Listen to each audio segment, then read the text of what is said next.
வணக்கம். உங்க எதிர்காலத்தை பத்தி யோசிக்கும்போது யார மாதிரி ஆகணும்னு எப்பவாச்சும் நினைச்சிருக்கீங்களா? வாங்க, உங்க கனவு வேலைய அடைய உங்களுக்கு வழிகாட்ட போறவங்கள கண்டுபிடிக்கிறதுக்கான இந்த பயணத்துல நாம சேர்ந்து போலாம். இந்த பயணத்துல நாம சில முக்கியமான விஷயங்கள பார்க்க போறோம். முதல்ல நம்ம ரோல் மாடல்ஸ் பத்தி யோசிக்க போறோம். அப்புறம் ரோல் மாடல்னா உண்மையிலே என்னன்னு புரிஞ்சுக்க ஒரு சின்ன ஆக்டிவிட்டி பண்ணுவோம். அவங்களோட முக்கியமான குணங்களை கண்டுபிடிச்சு அதை நம்ம கனவுகளோட எப்படி கனெக்ட் பண்றதுன்னு பார்ப்போம். கடைசியா ஒருத்தர காப்பி அடிக்காம அவங்க கிட்ட இருந்து இன்ஸ்பிரேஷன் மட்டும் எடுத்துக்கிட்டு நமக்கான பாதையை எப்படி உருவாக்குறதுன்னு கண்டுபிடிக்க போறோம். ரெடியா? சரி, வாங்க ஆரம்பிக்கலாம். நம்ம பயணத்தோட முதல் பகுதிக்குள்ள போலாம். இங்க நம்ம ஒரு சிம்பிளான ஆனா ரொம்ப பவர்ஃபுல்லான கேள்வியோட ஸ்டார்ட் பண்ண போறோம். இதுக்கு சரி தப்புன்னு எந்த பதிலும் கிடையாது. இது முழுக்க முழுக்க உங்கள பத்தி, உங்க மனசுல என்ன இருக்குன்றத பத்தி தான். ஓப்பனா உண்மையா யோசிங்க. கொஞ்ச நேரம் கண்ண மூடி யோசிச்சு பாருங்களேன். நீங்க ரொம்ப அட்மயர் பண்ற, மதிக்கிற அந்த ஆள் யாரு? அது ஒரு பெரிய சரித்திர தலைவரா இருக்கலாம், ஒரு சயின்டிஸ்டா இருக்கலாம், இல்லனா டெய்லி நீங்க பாக்குற உங்க அம்மா அப்பா இல்ல டீச்சரா கூட இருக்கலாம். அவங்க கிட்ட உங்களுக்கு பிடிச்ச குணம் எது? அவங்களோட தைரியமா, அவங்களோட அன்பா, இல்ல அவங்களோட விடாமுயற்சியா? அந்த முகத்தை உங்க மனசுக்குள்ள கொண்டு வாங்க. இப்போ உங்க மனசுல சில பேர் ஞாபகம் வந்திருக்கும் இல்லையா? சூப்பர்.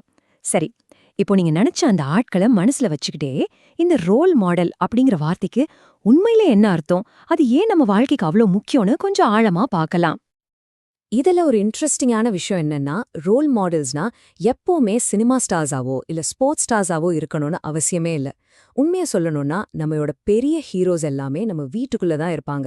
நமக்காக ஒவ்வொரு நாளும் கஷ்டப்படுற நம்ம அப்பா அம்மா, புரியாத சப்ஜெக்ட கூட ஈஸியா சொல்லிக் கொடுக்குற நம்ம டீச்சர்ஸ், இல்ல நமக்கு சப்போர்ட்டா நிக்கிற நம்ம அண்ணா அக்கா, இவங்க தான் நம்மளோட real daily life role models. சரி, இதெல்லாம் நாம ஏன் பண்றோம்? ஏன்னா நீங்க யார அட்மயர் பண்றீங்கன்னு புரிஞ்சுக்கிட்டா அதை நீங்க எப்படிப்பட்ட ஆளா மாற விரும்புறீங்கன்னு காட்டுற ஒரு மேப் மாதிரி. நீங்க ரசிக்கிற அந்த குணங்கள், தைரியம், கிரியேட்டிவிட்டி, ஹார்ட் ஒர்க், இதெல்லாம் உங்களுக்குள்ளேயே ஒளிஞ்சிருக்கிற திறமைகளா இருக்கலாம். இந்த ஆக்டிவிட்டி அந்த திறமைகளை வெளிக்கொண்டு வந்து உங்க கரியர் கோல்ஸை அடைய அதை எப்படி யூஸ் பண்றதுன்னு உங்களுக்கு காட்டும். இது ஒரு செல்ஃப் டிஸ்கவரி ஜர்னி. அவ்வளோதான். சரி, இப்ப யோசிச்சதெல்லாம் போதும். அதை செயலை காட்ட வேண்டிய நேரம் வந்தாச்சு. வெறும் ஐடியாவா இல்லாம இது ஒரு உண்மையான செல்ஃப் எக்ஸ்ப்ளோரேஷனா மாத்த என்ன பண்ணணும்னு பார்க்கலாமா? நீங்க செய்ய வேண்டியது ரொம்ப சிம்பிள். இந்த ஆக்டிவிட்டி ரொம்ப சிம்பிள். நீங்க ஒரு 3 பேரை செலக்ட் பண்ணணும். இதுல ஒரு முக்கியமான ரூல் இருக்கு. அந்த 3 பேர்ல 2 பேர் கண்டிப்பா உங்களுக்கு நேரடியா தெரிஞ்சவங்களா இருக்கணும். உங்க ஃபேமிலி, டீச்சர்ஸ் இல்ல ஃப்ரெண்ட்ஸ் மாதிரி. ஏன் தெரியுமா? ஏன்னா தூரத்துல இந்த பாராட்டுறதை விட பக்கத்துல இந்த கவனிக்கும் போதுதான் ஒருத்தரோட உண்மையான குணங்களையும் அவங்க கஷ்டத்தை எப்படி சமாளிக்கிறாங்கன்னு நம்ம கத்துக்க முடியும். 3வதா உங்களுக்கு தெரியாத ஆனா நீங்க அட்மயர் பண்ற ஒருத்தரை வேணும்னு செலக்ட் பண்ணிக்கலாம். அது உங்க இஷ்டம். ஓகே, இப்போ நீங்க உங்க 3 பேரை செலக்ட் பண்ணிட்டீங்கன்னு வச்சுப்போம். அடுத்தது என்ன? அவங்கள எப்படி கவனிக்கணும், அவங்க கிட்ட என்னென்ன குணங்களை நாம பார்க்கணும், அதுக்கான சில டிப்ஸ் இப்போ பார்க்கலாம். இங்க கொடுத்திருக்க கேள்விகளை சும்மா ஒரு லிஸ்டா பார்க்காதீங்க. இதெல்லாம் உங்க சிந்தனையை தூண்டுறதுக்கான ஒரு சாவி மாதிரி. ஒவ்வொரு கேள்வியும் உங்களுக்கு நீங்களே கேட்டு பாருங்க. நான் ஏன் இவரை ரோல் மாடலா நினைக்கிறேன்னு கேட்டா அவர் நல்லா ஹார்ட் ஒர்க் பண்ணுவாருன்னு மட்டும் சொல்லிட்டு நிறுத்தாதீங்க. இன்னும் கொஞ்சம் டீப்பா யோசிங்க.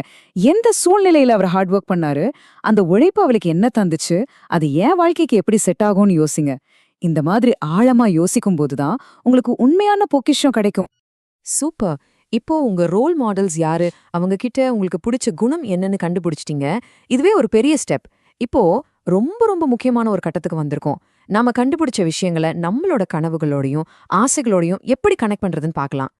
இதுதான் இந்த முழு ஆக்டிவிட்டியோட ஹார்ட்.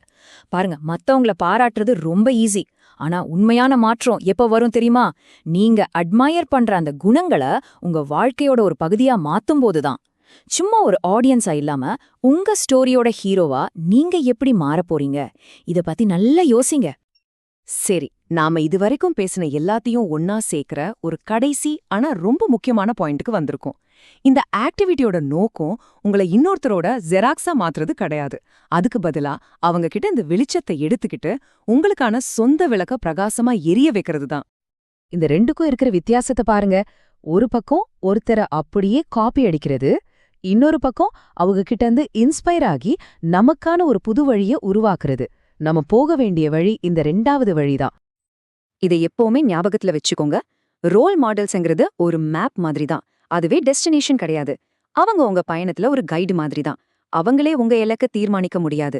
உங்களுக்கான ஒரு தனித்துவமான, உண்மையான அடையாளத்தை உருவாக்குறது தான் உங்களுடைய பயணம். இந்த செல்ஃப் டிஸ்கவரி ஜேர்னிய அவசரப்பட்டு முடிக்காதீங்க. இது ஒன்னும் எக்ஸாம் இல்ல. உங்களுக்கு 1 மாசம் டைம் இருக்கு. பொறுமையா டைம் எடுத்துக்கோங்க. உங்க ரோல் மாடல்ஸ நல்லா கவனிங்க. முடிஞ்சா அவங்க கிட்ட பேசுங்க. நீங்க என்ன கத்துக்கிட்டீங்கன்னு யோசிச்சு எழுதுங்க. இது முழுக்க முழுக்க உங்களுக்காக நீங்க எடுத்துக்கிற நேரம். இப்போ உங்க மனசுல ஒரு கேள்வி வரலாம். எனக்குன்னு ரோல் மாடல் யாருமே இல்லையே, நான் என்ன பண்றது அப்படின்னு யோசிச்சீங்கன்னா, நீங்க மட்டும் அப்படி நினைக்கல. நிறைய பேருக்கு இந்த ஃபீலிங் இருக்கும். அதனால கொஞ்சம் கூட கவலைப்படாதீங்க. அதுக்கும் ஒரு சூப்பரான வழி இருக்கு. அது ஒன்னும் பிரச்சனை இல்ல. உங்களுக்குன்னு ஒரு அஃபிஷியல் ரோல் மாடல் இல்லனாலும் பரவாயில்ல. முதல்ல உங்களை சுத்தி இருக்கிறவங்க கிட்ட இருக்கிற நல்ல விஷயங்களை கவனிக்க ஆரம்பிங்க. உங்க ஃபேமிலியில, உங்க டீச்சர்ஸ் கிட்ட, உங்க ஃப்ரெண்ட்ஸ் கிட்ட இருக்கிற பாசிட்டிவான குணங்களை பாருங்க. யார் உங்க மேல ஒரு நல்ல தாக்கத்தை ஏற்படுத்துறாங்கன்னு நோட் பண்ணுங்க. இந்த தேடலே உங்களை வளர்க்கும். அப்படி நீங்க கவனிக்க ஆரம்பிச்சதும் உங்களுக்கு அடுத்ததா ஒரு கேள்வி வரும். சரி, நான் என்ன மாதிரி குணங்களை தேடணும்னு. அதுவும் கரெக்டான கேள்விதான். நீங்க ஆரம்பிக்கிறதுக்கு ஹெல்ப் பண்ண இதோ சில உதாரணங்கள். ஒழுக்கம், கருணை, கடின உழைப்பு, லீடர்ஷிப், பொறுப்பு, கிரியேட்டிவிட்டி, இந்த லிஸ்ட் ரொம்ப பெருசு. உதாரணத்துக்கு, கடின உழைப்புனா சும்மா நாள் முழுக்க வேலை செய்யறதில்ல, கஷ்டமான நேரத்திலையும் மனசு தளராம இருக்கிறது. கருணைனா மத்தவங்களுக்கு உதவுறது மட்டுமில்ல, அவங்க இடத்துல இருந்து யோசிச்சு பாக்குறது. இந்த மாதிரி ஆழமான அர்த்தங்களை தேடுங்க. இந்த லிஸ்ட் உங்க தேடலுக்கு ஒரு ஸ்டார்டிங் பாயிண்ட் தான். சரி, நாம இந்த பயணத்தை முடிக்கிறதுக்கு முன்னாடி ஒரே ஒரு பவர்ஃபுல்லான கேள்வியோட உங்களை விட போறேன். இதுவரைக்கும் நீங்க யார் அட்மயர் பண்றீங்கன்னு நம்ம கேட்டோம். இப்போ கேள்விய அப்படியே திருப்பி போடலாம். நாளைக்கு மத்தவங்க உங்களை பார்க்கும்போது உங்ககிட்ட இருக்கிற எந்த ஒரு குணத்தை பார்த்து அவங்க இன்ஸ்பயர் ஆகணும்னு நீங்க ஆசைப்படுறீங்க? யோசிச்சு பாருங்க. ஏன்னா இன்னைக்கு நீங்க எடுத்துக்கிற இன்ஸ்பிரேஷன் தான் நாளைக்கு நீங்க மத்தவங்களுக்கு கொடுக்க போற இன்ஸ்பிரேஷனா மாறும்.